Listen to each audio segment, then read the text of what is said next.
Bapak Kepala SMA Negeri Balikpapan atau yang mewakili, yang saya hormati guru calon guru penggerak tingkatan 10, yang sama saya hormati Bapak Ibu guru SMA Negeri Balikpapan.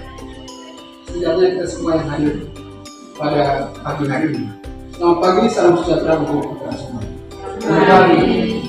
Pertama-tama apabila kita mengucapkan syukur kehadirat Tuhan Yang Maha Esa, karena atas berkah dan rahmatnya kita semua dapat berkumpul di tempat ini guna mendukung Bapak Ibu guru calon guru penggerak tingkatan ke-10 dalam rangka diseminasi budaya positif program guru penggerak tingkatan 10. Itu mari kita bersama-sama ikuti kegiatan pembukaan kegiatan diseminasi ini.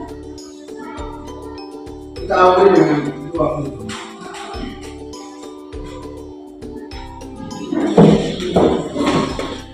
Marilah Bapak Ibu sekalian, kita mengucapkan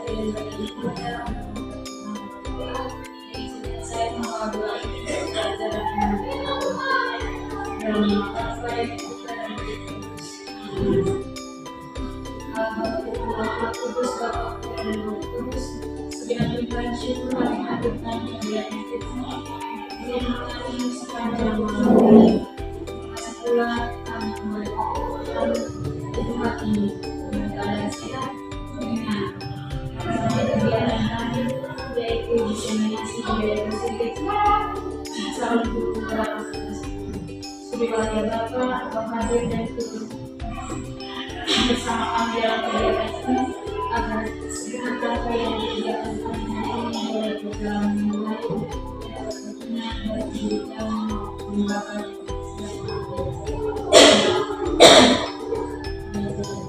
semua doa dan permohonannya Bapak kami serahkan kembali dengan akan Kristus Tuhan. Amin.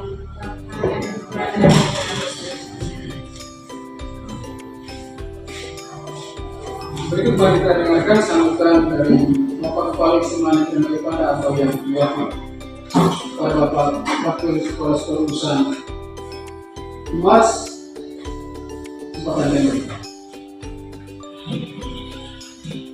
Terima kasih Pak Aris. Salam sejahtera hidup kita semua. Selamat pagi untuk guru, bagi teman-teman calon guru saya dan hari ini telah mengundang kita semua untuk berdatang bersama mengikuti kegiatan lanjutan pendidikan di sekolah kita di SMA Negeri Balikpapan dalam rencana kegiatan mereka yaitu diseminasi budaya positif. Bapak Ibu guru, teman-teman sekalian, bahwa Kementerian Pendidikan telah membuatkan program dengan sekian banyak episode, yang salah satu episode dari program Kementerian itu adalah pendidikan guru penggerak, di mana dalam program kementerian ini kita diingatkan kembali bagaimana berperan seharusnya sebagai seorang guru dalam program pendidikan guru penggerak. Ada banyak sekali hal-hal baru yang seakan-akan kembali mengingatkan kita untuk tampil, untuk hadir di sekolah sebagai seorang guru yang sesungguhnya. Layaknya seperti yang saya sebelumnya pernah mengikuti kegiatan pendidikan,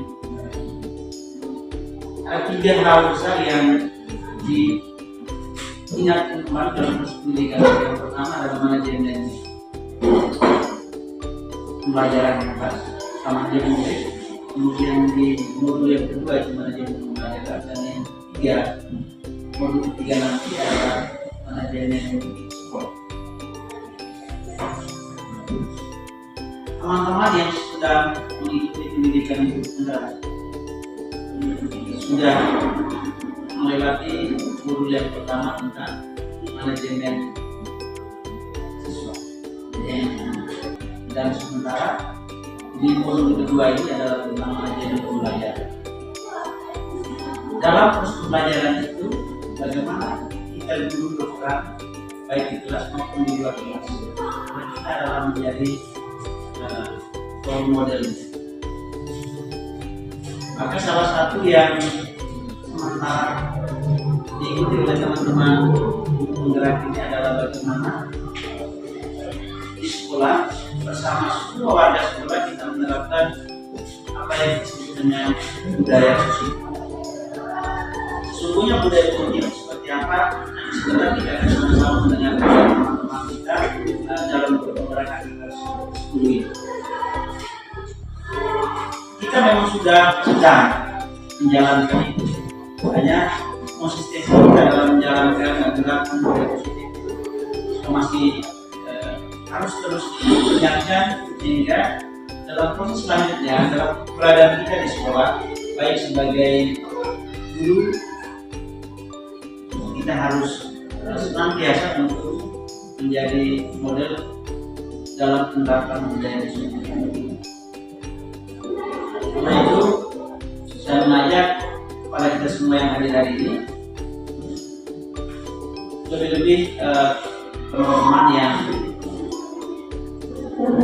sudah sementara menjalani ini, senantiasa selalu mengajak, mendorong teman-teman kita yang lain yang juga punya niat yang sama, supaya kita sama-sama terus bekerja sama, kolaborasi dalam proses, sehingga harapan kita agar anak-anak kita, agar output dari lembaga pendidikan kita ini yang berkualitas itu bisa kita capai. Dan sekali lagi saya berterima kasih pada keempat teman-teman kita, Ibu Yufri, Pak Yul, Ibu Tim, dan Pak Edi, yang sudah sementara mengikuti program pendidikan guru penggerak angkatan 10. Harapan kita bahwa angkatan berikut, angkatan 11 kemarin ada beberapa teman kita sudah sedang mengikuti proses seleksi, sudah ada pengumuman, dan harapkan kalau misalkan kemudian juga angkatan 12 teman-teman kita yang lain yang hari-hari ini boleh mengambil kesempatan ini, supaya semakin banyak kita mengikuti pendidikan guru penggerak, kita sama-sama berkolaborasi dengan lebih baik lagi menerapkan segala potensi yang ada pada lembaga pendidikan kita ini, sehingga ke depan lembaga pendidikan kita menjadi jauh lebih baik. Itu saja beberapa poin dan harapan dari saya. Sekali lagi atas nama kepala sekolah, saya mengucapkan terima kasih untuk teman-teman kita yang hari ini telah mengundang kita untuk boleh bersama mengikuti kegiatan ini, dan sekali lagi mengharapkan untuk semua teman-teman lain yang belum berkesempatan untuk itu selalu menyiapkan diri untuk boleh mengikuti program pendidikan guru penggerak pada episode pertama. Mungkin itu saja. Sekali lagi terima kasih. Mari bersama kita mendengarkan dan mengikuti kegiatan dari teman-teman berempat dalam kegiatan destinasi ini. Untuk itu,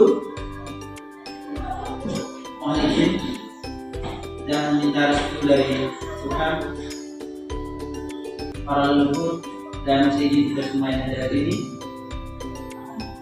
Atas nama kepala sekolah, saya membuka kegiatan destinasi budaya positif teman-teman guru penggerak angkatan 10 di SMA Negeri Marukan hari ini.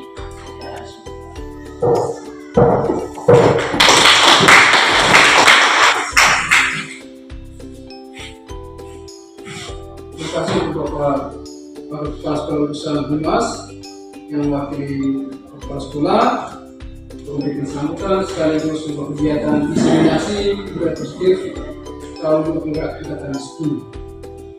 Berikutnya, mari kita ikuti kegiatan diseminasi. Kesempatan selanjutnya saya berikan kepada Pak Guru calon guru penggerak angkatan 10 SMA Negeri Marukan.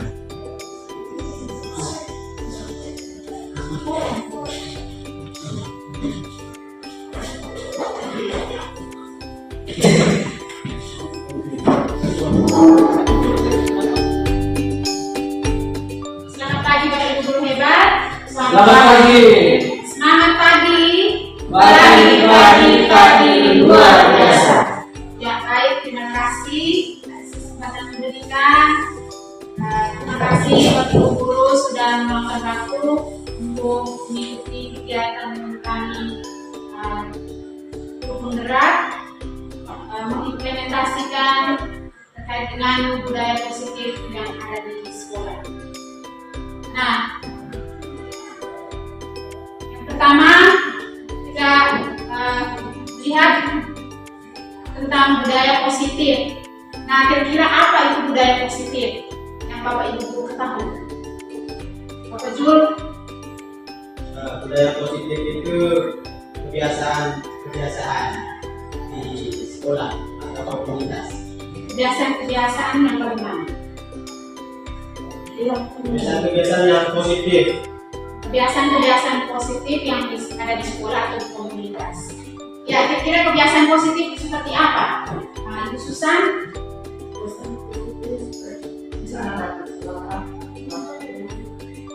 Datang tepat waktu. Ibu Yukri? Disiplin. Tapi selain disiplin pakaian, kebiasaan harus hadir tepat waktu di sekolah, apalagi salam. Ya, 5 budaya S. Nah, itu kebiasaan yang selalu kita buat, kita lakukan di sekolah kita. Berarti itu dia sudah masuk dalam budaya positif. Ya, budaya positif itu merupakan nilai-nilai, keyakinan-keyakinan dan kebiasaan-kebiasaan di sekolah yang berpihak pada murid yang diterapkan di sekolah. Nilai kebajikan yang menjadi keyakinan dan akhirnya menjadi karakter atau ciri dari sebuah komunitas atau di lingkungan sekolah. Ya, budaya positif kita lihat di sini. Inti dari budaya positif itu seperti apa? Konsep intinya itu. Yang pertama, perubahan paradigma belajar. Yang kedua, disiplin positif. Yang ketiga, nilai-nilai kebajikan yang tempat kebutuhan dasar manusia. Yang kelima, motivasi perilaku. Yang keenam, posisi kontrol guru. Yang ketujuh, keyakinan kelas. Yang kedelapan, segitiga restitusi. Nah, 8 ini merupakan inti dari budaya positif. Ini adalah yang harus kita terapkan di sekolah dari budaya positif. Yang pertama, kita lihat perubahan paradigma belajar. Iya, merupakan pembelajaran yang dirancang berdasarkan prinsip pembelajaran berdiferensiasi. Kira-kira pembelajaran berdiferensiasi itu seperti apa? Ibu Susan, yang Ibu Susan ketahui itu bagaimana? Pembelajaran berdiferensiasi.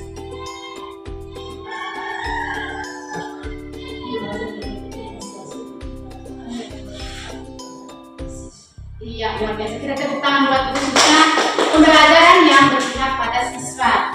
Nah, itu pembelajaran yang dirancang oleh Bapak Ibu Guru sesuai dengan kebutuhan muridnya, berdasarkan tahap perkembangan sesuai teori psikolog modern untuk mewujudkan profil pelajar Pancasila. Nah, kita sudah ketahui bahwa ada 6 dimensi yang terdapat dalam profil pelajar Pancasila. Itu yang pertama tadi apa? Ya,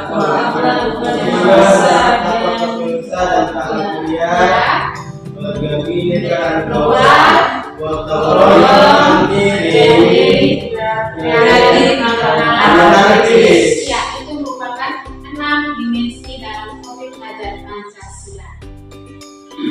Ya, kembali dulu di pembelajaran paradigma tadi. Nah, selama ini kita yang kita terapkan itu apakah sudah sesuai dengan kebutuhan murid? Apakah sudah sesuai atau belum? Baik, itu selama dilaksanakan di pelaksanaan sekolah maupun setiap pribadi yang bisa terapkan itu belum mencapai itu. Namun dalam perjalanan secara administrasi bisa melaksanakan proses berdasarkan berguru wilayah. Dari pelaksanaan laporan itu sama sebagai berguru laporan di hadis. Iya. Nah, kira-kira Ibu Susan, apakah selama ini sudah menerapkan pembelajaran yang sesuai dengan kebutuhan murid?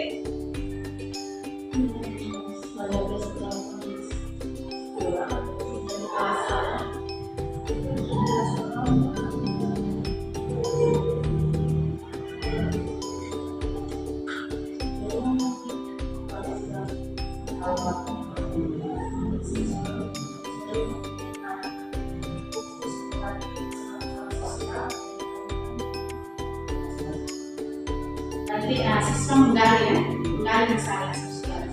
Ya, biasanya kita terapkan itu lebih ke teacher center, ya. Berpusat pada guru. Hanya guru yang memberikan materi. Guru itu merasa bahwa dia saja yang berpengetahuan, yang lebih guru itu tidak tahu apa-apanya. Lebih ke murid harus menguasai materi pembelajaran, harus mencapai bab ini, ya toh. Nah, kalau sekarang dengan belajar diferensiasi, kita harus mengetahui kebutuhan murid itu bagaimana. Murid maunya belajarnya seperti apa.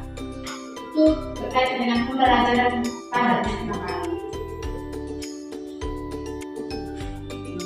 Ya, ini miskonsepsi tentang teori kontrol menurut Dr. William Glasser.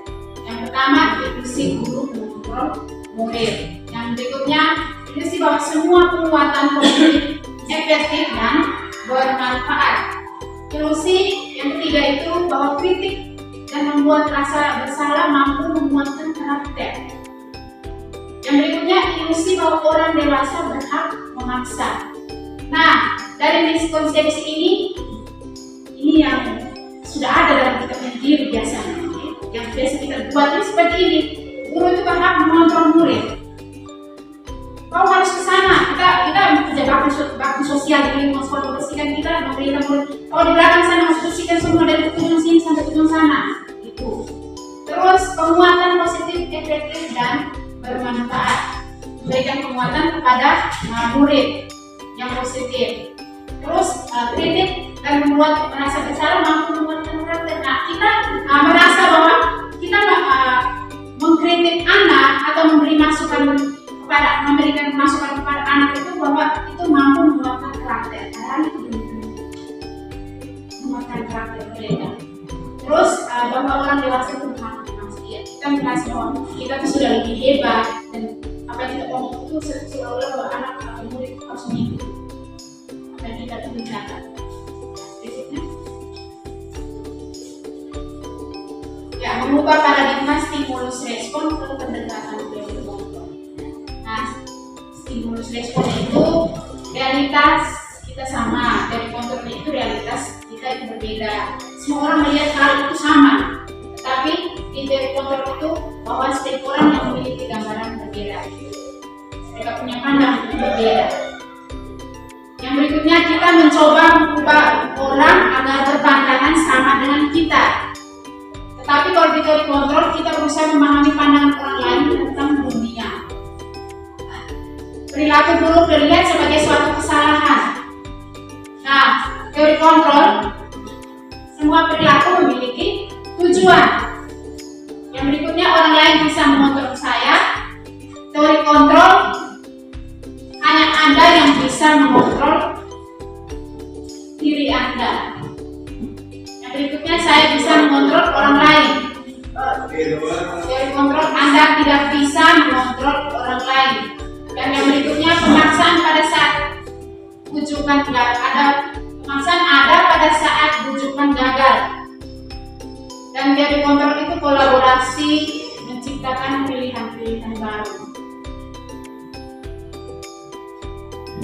Ya, disiplin positif. Kita masuk ke seperti apa disiplin positif. Nah, tadi Bapak Ibu hebat sudah memberikan pandangan bahwa disiplin positif itu biasa-biasa positif yang biasa diterapkan di ruangan sekolah kita. Ya, kita tahu bahwa disiplin positif itu merupakan salah satu cara penerapan disiplin dengan tujuan untuk menumbuhkan kesadaran serta memberdayakan peserta didik tanpa imbalan, penghargaan atau reward, ancaman atau hukuman. Biasanya kita tuh kalau anak yang datang tepat waktu kita memberikan pujian. itu reward. Terus anak yang datang tidak tepat waktu kita menghukum. Sekarang ini kita diterapkan begitu. Padahal itu bukan solusi untuk menyelesaikan masalah. Ya, sebagai pendidik tujuan kita adalah menciptakan peserta didik yang memiliki disiplin diri, sehingga mereka berperilaku mengacu kepada nilai-nilai kebajikan universal dan memiliki motivasi intrinsik atau motivasi dari dalam diri untuk melakukan perubahan ke arah yang lebih baik. Ya, itu motivasi dari dalam diri kita. Ketika mereka membuat kesalahan, dari dalam diri mereka mau berubah tanpa unsur paksa dari luar. Ya, seperti apa nilai-nilai kebajikan, Dok? Nah, nilai-nilai kebajikan itu adalah nilai yang disepakati bersama tanpa melihat suku bangsa, agama, bahasa, ataupun latar belakang. Contoh nilai kebajikan. Ya, di dalam itu ada profil pelajar Pancasila. Itu bagian dari nilai-nilai kebajikan. Kita sudah ketahui bahwa ada 6 dimensi tadi dan termasuk dalam profil pelajar Pancasila. Terus yang berikutnya ada nilai toleransi, rasa hormat, integritas, menghargai, antusias, empati, keingintahuan, kreativitas, kerjasama, percaya diri, dan komitmen. Terus ada nilai keterampilan hidup atau skill, itu dipercaya, jujur, lurus hati, pendengar yang aktif, terus tidak merendahkan diri. Ya, selanjutnya, nah, kebutuhan dasar manusia. Ya, kebutuhan dasar manusia itu merupakan sesuatu yang kita lakukan untuk mendapatkan apa yang kita inginkan. Seluruh tindakan yang kita lakukan memiliki tujuan tertentu, dan semua usaha terbaik yang kita lakukan adalah dalam rangka agar kebutuhan dasar kita terpenuhi dengan baik. Nah, ini adalah 5 kebutuhan dasar manusia. Yang pertama, bertahan hidup. Ya, itu kebutuhan dasar pokok sudah kita. Ini bertahan hidup. Kita butuh makan, butuh minum, pakaian, tempat tinggal yang nyaman. Terus kebutuhan kasih sayang dan rasa diterima. Nah, kita hadapi anak-anak dalam kelas itu ada situasi dan kondisi yang anak-anak itu butuh kasih sayang dan kita. Itu rasa diterima, terus dipedulikan, berbagi, kerjasama, dan menjadi bagian dalam kelompok. Yang berikutnya penguasaan. Itu harga diri, keinginan untuk dianggap pemimpin, berprestasi, diakui dan didengar. Itu juga kejadian dalam kita punya kelas ya. Anak itu kadang mereka merasa hebat, mereka merasa bahwa mereka itu lebih dari mereka punya teman-teman. Itu penguasaan. Yang berikutnya kebebasan. Itu mandiri, memiliki pilihan, mencoba hal baru, mampu mengendalikan diri. Anak maunya ini, anak maunya itu kebebasan mereka. Terus yang berikut, kebutuhan dasar yang terakhir itu kesenangan, main, humor, antusias, dan ketawa. Itu jadi kita harus memperhatikan kebutuhan dasar anak. Selain bertahan hidup, apa saja yang ada dalam pribadi anak itu bukan saja wajib kelas, tapi kita bapak ibu guru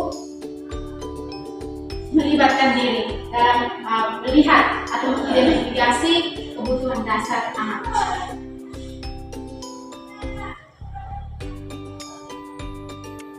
Ya, motivasi perilaku. Nah, motivasi perilaku itu ada motivasi intrinsik dan ada motivasi ekstrinsik. Ya, yang pertama kita lihat motivasi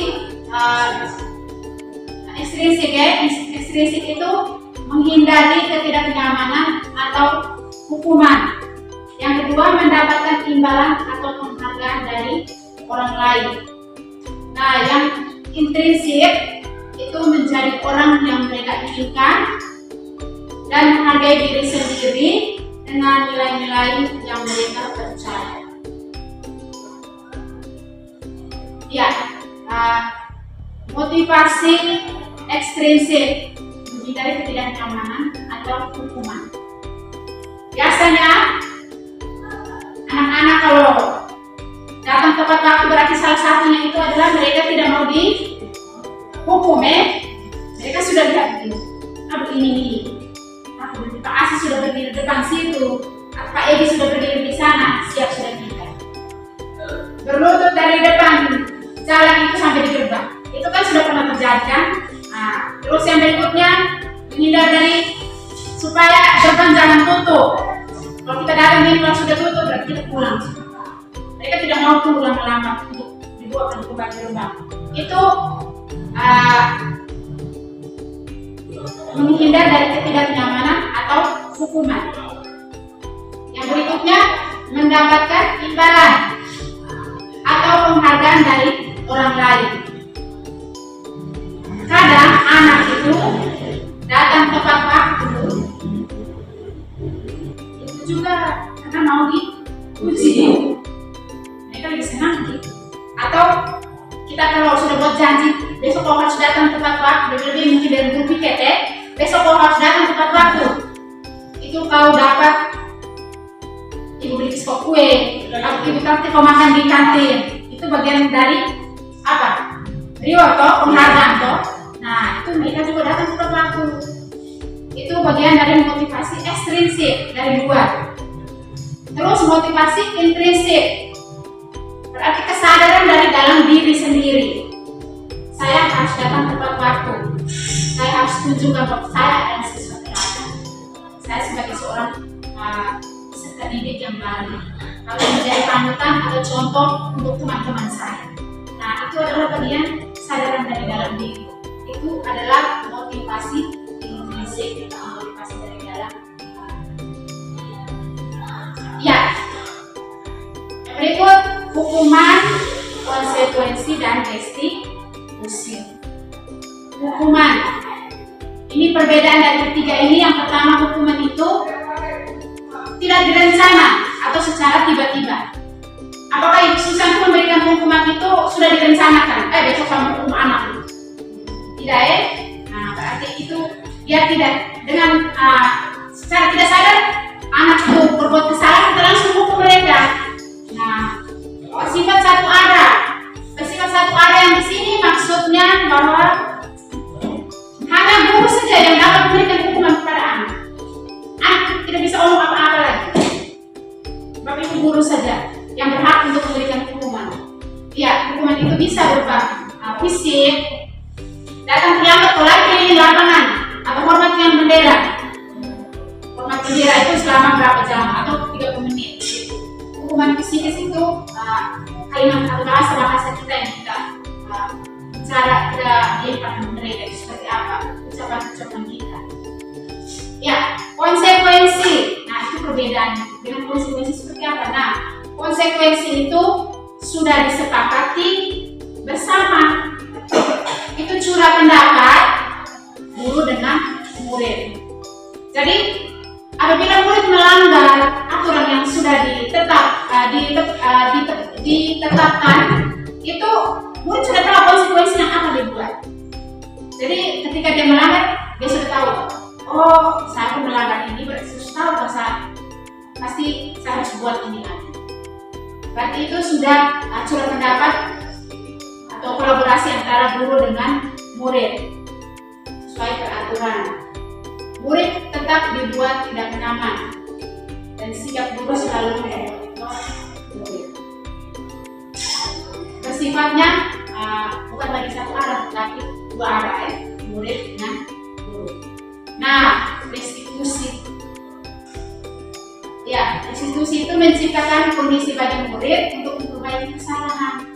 Nah, bagaimana kita menyelesaikan masalah yang anak hadapi itu, bukan dengan hukuman, tapi dengan restitusi.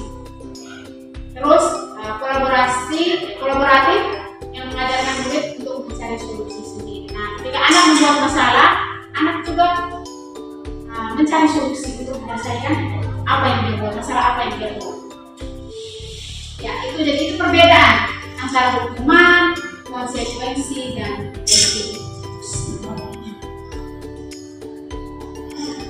Nah, yang berikut 5 posisi kontrol guru. Ya, 5 posisi kontrol guru. Di sini ada penghukum, ada pembuat merasa bersalah, ada teman, ada pemantau, dan manajer. Ya, kira-kira dari 5 posisi kontrol guru ini, Bapak Ibu guru itu berada di posisi yang mana ya? Bapak Jul yang mana? Saya selama ini masih menjadi penghukum. Penghukum. Novi, Saya masih di posisi kontrol membuat merasa bersalah. Kira-kira Pak Edi Kalau posisi yang mana? kami dilakukan itu hanya 2, itu penghukum dengan pemantau. Ya, penghukum dan pemantau. Nah, saya sendiri juga ada penghukum, ada teman, ada pemantau. Jadi itu kita sudah buat. Selama ini kita tidak tahu. Oh, ini adalah posisi kontrol guru. Ada penghukum, membuat merasa bersalah, teman, pemantau, dan manajer.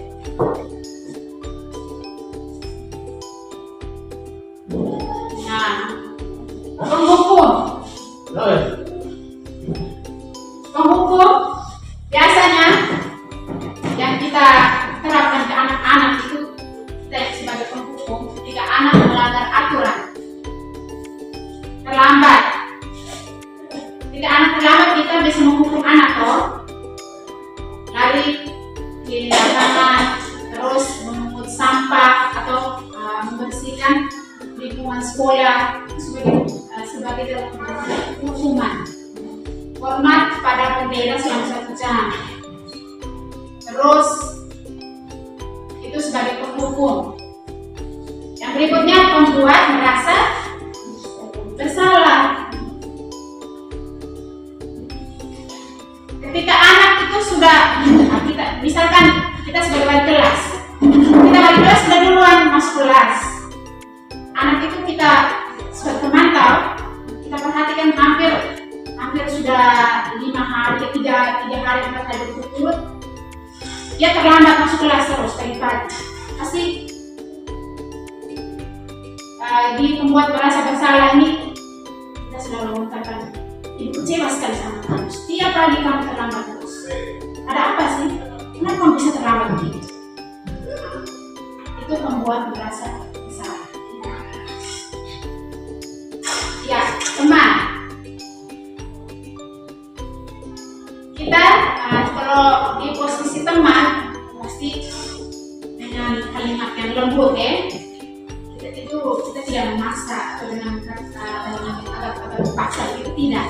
Tapi ayo panggil ibu dong, ibu kasih tugas, tapi tidak boleh ribut ya. Kamu punya tugas dibuat urusan sedikit ke belakang dulu, tapi buat urusan di ruang guru. Ayo bantu ibu ya, tidak boleh ribut supaya waktu ibu dulu di ruang guru sana tidak boleh dengar kamu punya ini, tidak akan punya suara. Itu bukan teman. Kita merasa bahwa kita berteman dengan mereka. Terus pemantau.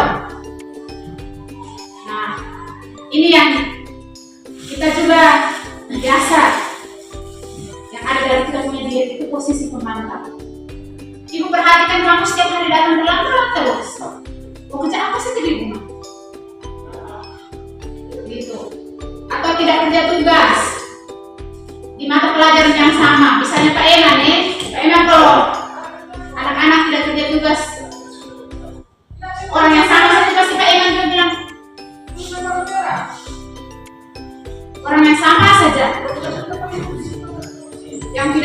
kerja tugas ini. Pak perhatikan, pokoknya setiap kali Pak kasih tugas kasih kau tidak pernah kerja. Setiap kali, nah itu adalah memantau, memperhatikan. Kita memantau. Itu posisi kontrol pemantau. Berikutnya, ya manajer.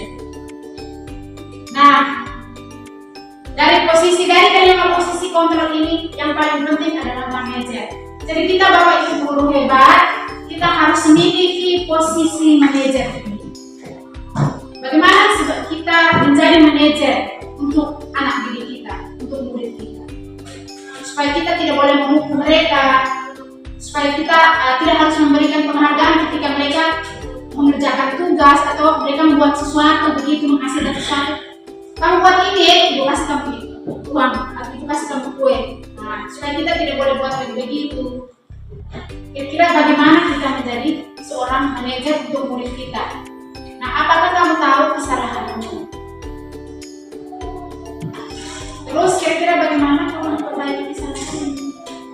Misalkan saja orang yang sama, satu murid kita, orang yang sama selalu datang terlambat setiap hari. Hampir mau 3 hari berturut-turut dia datang terlambat. Nah, kita panggil dia, kita tanya, tahu tidak ibu panggil kau datang ke sini? Oh, mereka tahu. Ibu, iya, kami tahu. Kami terlambat, datang terlambat. Nah, itu mereka sudah mengetahui kesalahan mereka itu apa. Terus nanti kita selanjutnya kita menggali masalah apa sih yang membuat mereka itu sudah terlambat setiap hari. Ya, itu adalah manajer. Jadi pentingnya kita itu sebagai manajer untuk anak didik kita. Yang berikutnya, nah ini bentuk-bentuk dari posisi kontrol tadi. Kira-kira yang pertama posisi kontrol kita mengandalkan kita sendiri ya. Saya kecewa sekali dengan kamu. Posisi kontrol apakah aku? Ibu Yupri, kira-kira Ibu Yupri berada di posisi kontrol mana? Kayak ini posisi kontrol buat merasa bersalah. Bapak Jun? Kalau saya sih sama seperti itu. Tidak, membuat merasa bersalah. Saya kecewa sekali dengan kamu. Bukan seperti itu.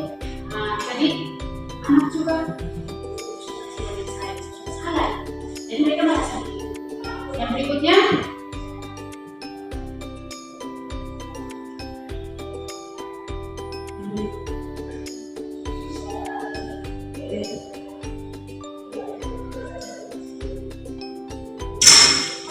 ya, kamu tidak pernah benar melakukannya. Nah, posisi kontrol apa aku? Memantau. Ya, pemantau. Ya, kamu tidak pernah benar melakukan. Tapi dia melihat atau memperhatikan anak itu. Terus yang berikutnya, ya, apa rencanamu untuk menyelesaikan masalah ini? Itu posisi kontrol apa? Pak Bernard? Iya, manajer. Berarti kita sudah tahu ya, manajer itu kita menanyakan bagaimana anak bisa memperbaiki kesalahan ini. Rencana apa untuk menyelesaikan masalah yang ada? Ya. Nah, ayolah lakukan demi Bapak Ibu ya. Itu posisi kontrol teman. Ya, kita sekolah kita berteman dengan dia. Ayolah. Itu kalimat Ibu. Nah, yang berikutnya, kamu tidak pernah mendapatkan nilai jika tidak mengerjakan tugas. Posisi kontrol Bapak Jumbo hukum. Iya. Kak Eman, anak kalau tidak kerja tugas berarti anak tidak dapat nilai toh. Pasti kita bilang, kalau tidak kerja tugas berarti kau tidak bisa dapat nilai. Itu berarti kita menghukum sebagai penghukum. Sebenarnya kita tidak seperti itu sudah. Kita harus tumbuh menjadi manusia. Nah, keyakinan kelas. Sekarang kita masuk ke keyakinan kelas. Mengapa keyakinan kelas? Mengapa bukan peraturan kelas? Ya, kira-kira Ibu Yupri bisa menjelaskan dulu pemahaman Ibu Yupri mengapa keyakinan kelas? Mengapa harus keyakinan kelas? Kenapa tidak peraturan kelas itu bukan peraturan kelas? Mengapa keyakinan kelas? Mengapa berubah kelas? Saya tadinya keyakinan kelas.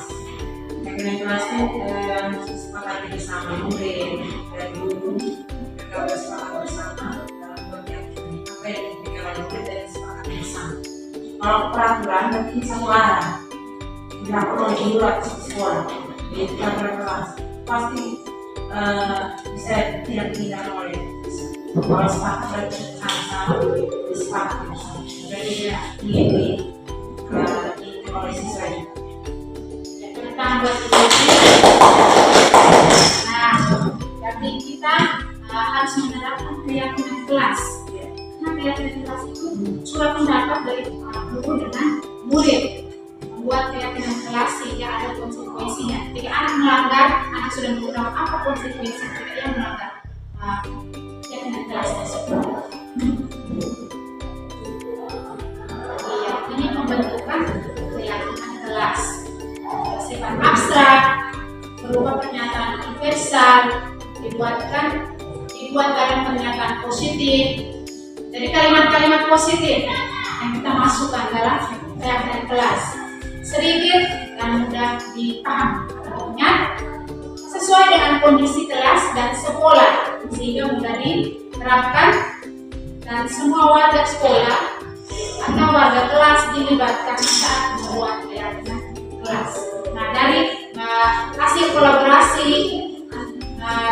kolaborasi antara warga sekolah dari hasil menjadikan sebuah hasil keyakinan kelas baru kita pelajari di tempat-tempat terbuka.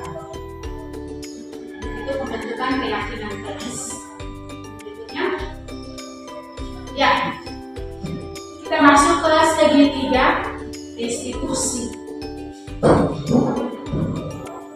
Nah, segitiga restitusi itu merupakan suatu proses dialog yang dijalankan oleh guru agar dapat menghasilkan murid yang mandiri dan bertanggung jawab. Ya, jadi itu dialog antara kita dengan murid dalam menggali masalah anak yang dihadapi, terus memperbaiki anak menemukan solusi untuk memperbaiki apa yang dihadapi. Ada segitiga restitusi seperti yang dipaparkan ini ada 3. Yang pertama itu menstabilkan identitas. Yang kedua, validasi tindakan yang salah. Dan yang ketiga, menanyakan keyakinan. Jadi keyakinan yang kita sudah buat itu nanti dalam proses penyelesaian masalahnya itu kita di bagian ketiga itu yang ditanyakan. Keyakinan kelas apa yang kita sudah sepakati? Atau apakah masih ingat keyakinan kelas yang kita buat?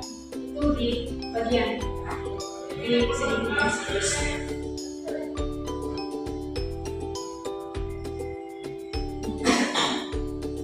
Ya, kita lihat bersama menstabilkan identitas. Berdasarkan prinsip menstabilkan identitas itu berdasarkan prinsip membuat kesalahan adalah bagian dari proses pembelajaran. Nah,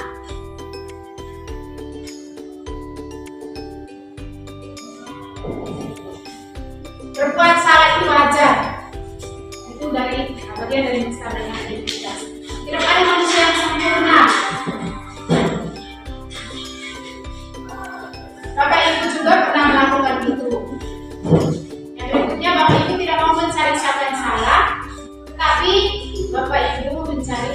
dari masalah ini. Dan berikutnya kalau benar merasa begitu. Ya, menstabilkan identitas. Nah, ketika kita menghadapi anak, kita dihadapkan dengan anak yang punya masalah itu masalah yang bukan masalah berat, tapi masalah yang pertama tidak mengerjakan tugas, terlambat masuk sekolah, atau terlambat masuk kelas, pagi itu, kalau kita sudah di dalam, anak datang terlambat. Kalau sudah keseringan, berarti balik kelas atau guru mata pelajaran di jam pertama itu harus mengambil anak tersebut. Di sini kita bisa menstabilkan identitas itu, kita panggil dia baik-baik, kita tanya, bisa kita tanya, menanyakan dia punya kesalahan itu seperti apa yang dia buat. Misalkan email, ibu perhatikan atau kau perhatikan email sering datang terlambat. Email kenapa? Email tahu tidak? Ya, ibu saya tahu ada yang terlambat. Kita itu baik, ini tidak apa-apa.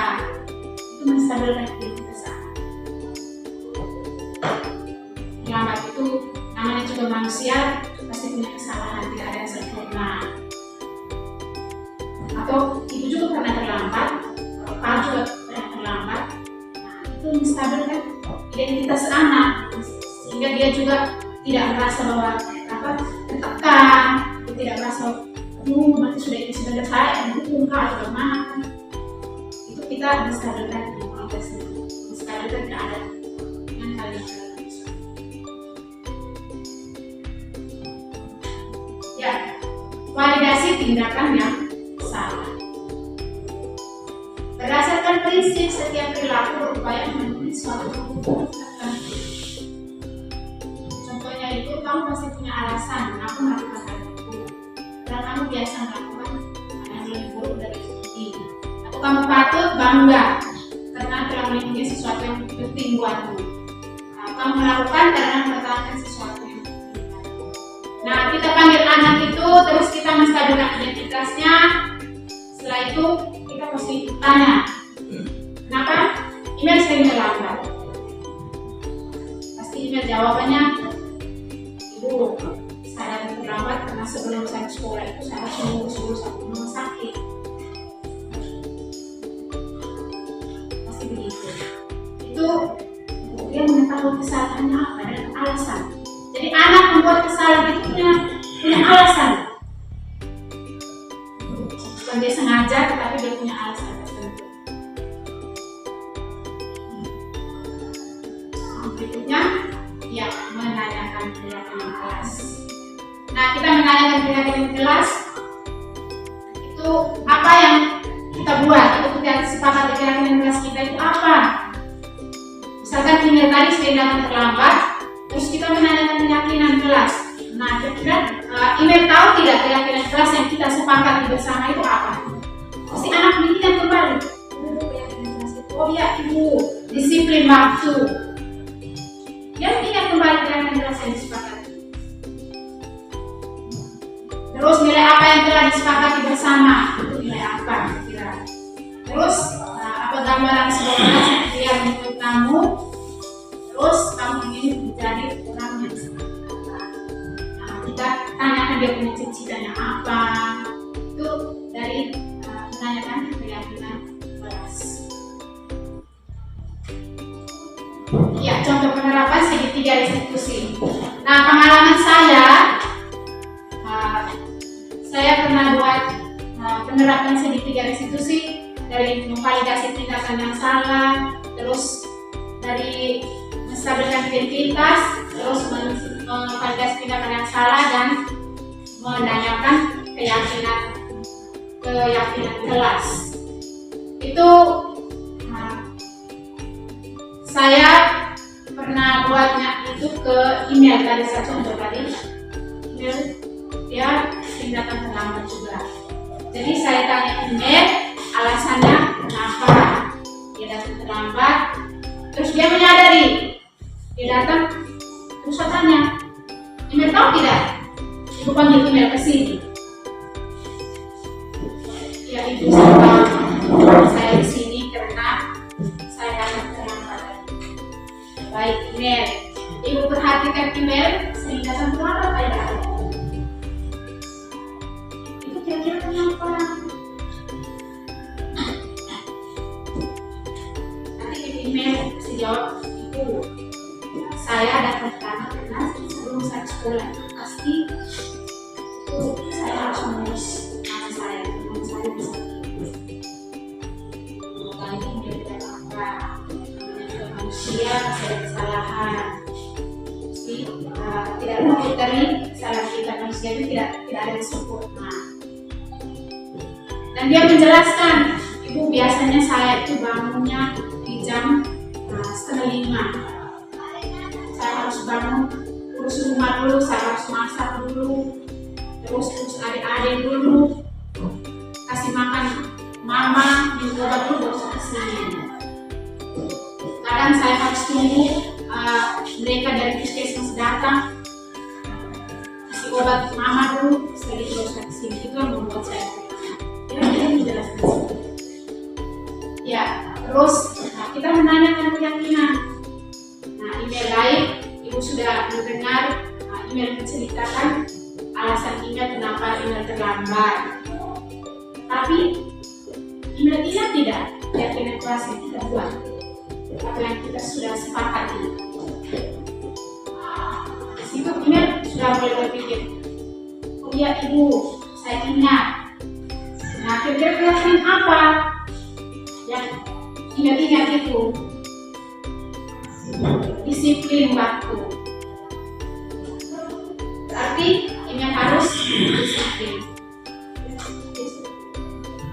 Terus bagaimana upaya email untuk memperbaiki sehingga kita tidak terlambat lagi? Itu cara penyelesaian sebenarnya. Oh iya Ibu, saya harus bangun lebih cepat lagi. Saya harus pasang alarm dan pokoknya saya benar-benar atur waktu memang supaya saya tidak terlambat lagi. Itu proses penyelesaian menggunakan segitiga distribusi. Jadi di situ dia bisa menemukan solusi. Apa yang dia buat, solusinya itu dia bisa temukan dan dia menyelesaikan masalah yang dihadapi. Dia terlambat, dia menyelesaikan sehingga dia tidak terlambat lagi. Apa yang dia harus cara yang bagaimana, upaya apa sehingga dia tidak terlambat lagi. Itu contoh penerapan segitiga restitusi. Nah, itu sangat baik untuk kita terapkan di sekolah kita hadapi dengan kita punya anak di dalam kelas, baik-baik kelas atau bapak ibu guru di lingkungan sekolah kita maupun di rumah. Itu sangat penting.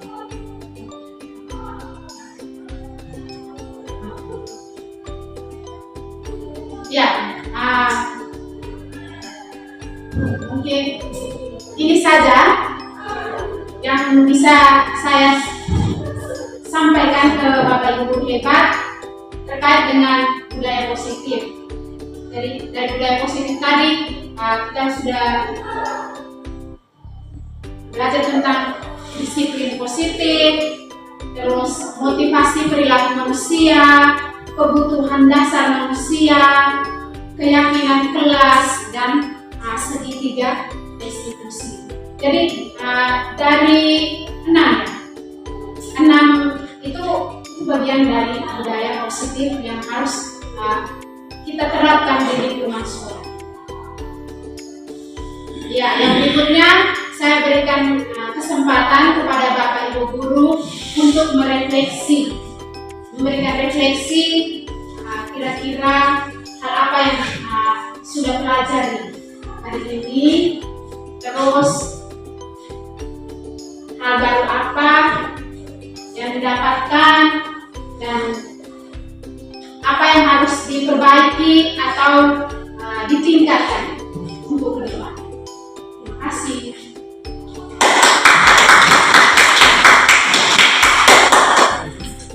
Mungkin Bapak Ibu guru bisa memberikan refleksi mewakili Pak Aris, silakan.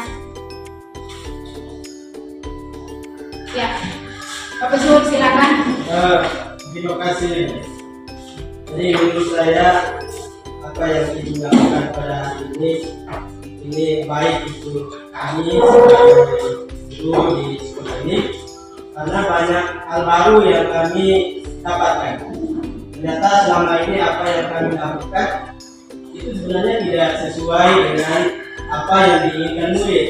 Selama ini yang sering saya melakukannya itu kadang-kadang menurut keinginan saya tanpa memikirkan apa yang diinginkan oleh murid. Kemudian dalam menyelesaikan masalah pun terkadang saya masih menjadi seperti tadi ada memantau, membuat merasa bersalah, memberi hukuman. Itu yang sering saya lakukan. Padahal yang Ibu sudah bagikan tadi, seharusnya kita ini sebagai seorang manajer. Jadi menurut saya ini kegiatan yang berguna untuk saya karena banyak sekali informasi yang baik dan menarik untuk saya. Terima kasih saya kembali. Terima kasih. Satu lagi kesempatan mungkin dari melakukan dari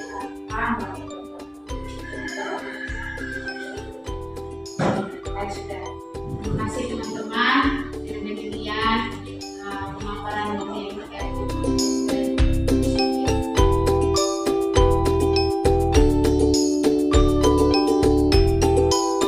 Selamat pagi Mel. Selamat pagi Ibu. Sudah sarapan belum? Udah Ibu. Baik. Mel tahu tidak kewajiban di sini? Tahu Ibu. Kenapa? Karena datang terlambat ke sekolah.